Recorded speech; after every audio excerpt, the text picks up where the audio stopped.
আমি প্ৰতিখন ঘৰ কেনেধৰণৰ অৱস্থা সেয়া নিউজ লাইভৰ দৰ্শকসকলক দেখুৱাই আছোঁ আৰু বিশেষকৈ বানৰ যি সমস্যা বানে যেনেধৰণে ভাৰাক্ৰান্ত কৰিছে সেয়া আপোনালোকে যদি নেদেখে হয়তো উপলব্ধি কৰিব নোৱাৰিব।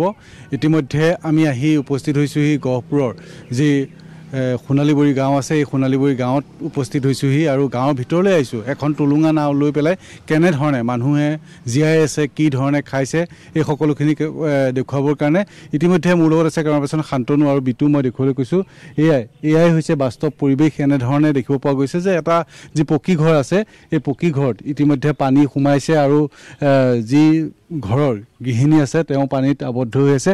বাইদেউ কওকচোন কেতিয়াৰ পৰা এনেধৰণে পানী সোমাইছে? কালি পৰহি পৰাই হৈছে পানী হৈয়ে আছে। একেৰাহে পটককৈ পানীটো আহিলে বোলে ভিতৰ সোমাই ভিতৰত গোটেই পানী। তাৰপৰা খোৱা বোৱা পানী খোৱা পানীও অসুবিধা হৈছে। ফিল্টাৰ চিল্টাৰ চব তল গ'ল। এতিয়া মানে ভাত বনাবলৈও মানে জেগা নাইকিয়া হৈছে আৰু এনেকুৱাই অসুবিধা। মানুহ থাকিবলৈ জেগা নাই। গৰু ছাগলীও কষ্ট বাটত বান্ধি থৈছোঁ এই ৰাস্তাত। ৰাস্তাটো ডুব গ'ল। এতিয়া বহুত মানুহ আছে গোটেই গাঁওখনে। ইমানটো ডাঙৰ পানী আগতে অহা নাছিল। নাই এইবাৰহে আহিছে। বহুত বেছি হৈছে এইবাৰ। হয় নিশ্চয়। মই ইতিমধ্যে ঘৰখন দেখুৱাইছোঁ আৰু পুনৰ এটা কথা ক'ব লাগিব যে গহপুৰত কিন্তু যেনেধৰণে ব্ৰহ্মপুত্ৰৰ সংহাৰী বান্ধ এয়া কিন্তু দেখিব পোৱা গৈছে যে প্ৰতিটো পঞ্চায়তত প্ৰতিখন গাঁৱত ইতিমধ্যে দেখিব পোৱা গৈছে। আৰু বিশেষকৈ এটা কথা ক'ব লাগিব যে গহপুৰৰ যি এইখন হৈছে ডুবিয়া পঞ্চায়ত আৰু তাৰোপৰি ৰাঙলিয়াল পঞ্চায়ত বাকৰিদলনি পঞ্চায়ত আৰু অন্যান্য যিসমূহ পঞ্চায়ত আছে এই সকলো কল্যাণপুৰ পঞ্চায়ত প্ৰতিখন পঞ্চায়তে ইতিমধ্যে পানী ভৰপূৰ হৈ আছে। আৰু বিশেষকৈ দেখিব পোৱা গৈছে যে এগৰাকী আইতা ইতিমধ্যে ওলাই আহিছে। আইতা আৰু আমি আইতাক যদি আপুনি অকণমান আগলৈ আহে আইতা আমি আপোনাৰ লগতো কথা পাতিম। কাৰণ দেখিব পোৱা গৈছে যে একে তথৈবচ অৱস্থা। কওকচোন সম্পূৰ্ণ পানী কেনেকুৱা পৰিৱেশ?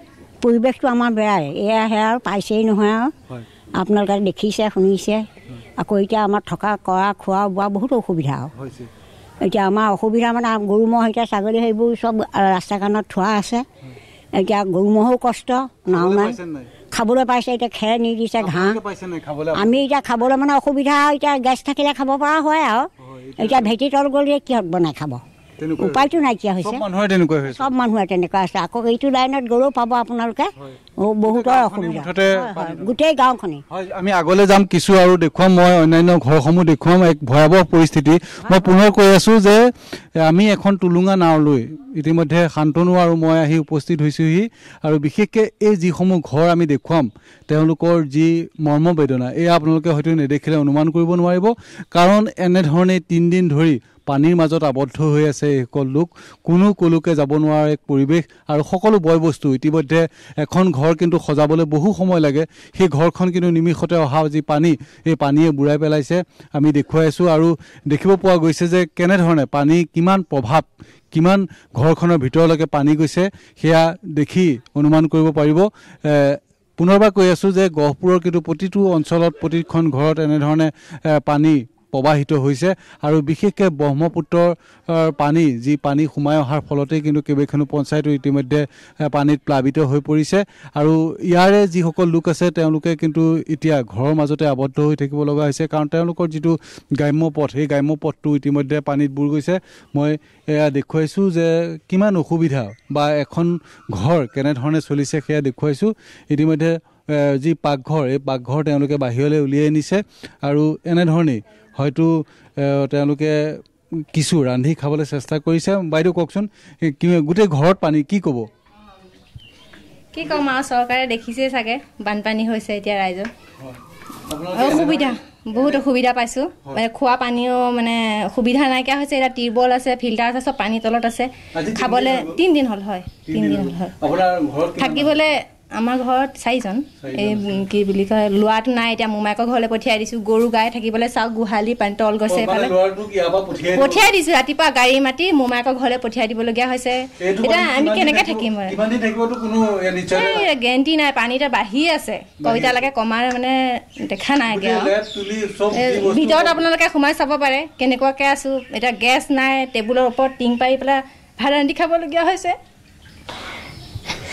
মই একো নকওঁ চৰকাৰে দেখিছে নহয় চাগে হয় নিশ্চয়কৈ চকুত চকু পানী আৰু ক'ব লাগিব যে যেতিয়া মৰমৰ ঘৰখন এনেধৰণে পানীত প্লাবিত হৈ পৰে বা পানীত ডুবি যায় তেতিয়াহ'লে তাৰ মৰ্মবেদনাৰ ঘৰখন যিসকলে পৰিচালনা কৰে সেইসকলে গম পাব আৰু গৃহিণীগৰাকীৰ চকুত চকু পানী ওলাইছে অকল এইগৰাকী গৃহিণীয়ে নহয় প্ৰতিখন ঘৰতে এনেকুৱা এক বাস্তৱ ৰূপ দেখিবলৈ পোৱা গৈছে আৰু গহপুৰৰ এয়া জীয়া ছবি আমি বিপদসংকুলভাৱে এখন যি নাও লৈ আহি উপস্থিত হৈছোহি কাৰণ এইসকল লোকৰ যি মৰ্মবেদনা এয়া চৰকাৰে দেখা উচিত আৰু বিশেষকৈ তেওঁলোকে কৈছে যে ঘৰৰ কোনো মানুহ বা কোনো বস্তু তেওঁলোকে ইতিমধ্যে বচাব নোৱাৰিলে কাৰণ সকলো এতিয়া পানীৰ তলত আৰু ইতিমধ্যে দেখিব পাইছে যে বাৰান্দাত তেওঁলোকে যিকোনো উপায়ে কিবা বনাব পাৰি নেকি তাৰ ব্যৱস্থা কৰিছে কিন্তু যদি আমি ক্ৰমান্বয়ে যদি সোমাই যাওঁ তেতিয়াহ'লে আমি দেখিম যে প্ৰত্যেকখন ঘৰ এখন ঘৰতকৈ আনখন ঘৰৰ পানীৰ পৰিমাণ অত্যাধিক বেছি হৈ আছে আন এখন মই ঘৰ দেখুৱাবলৈ কৈছোঁ সেই ঘৰখনো ইতিমধ্যে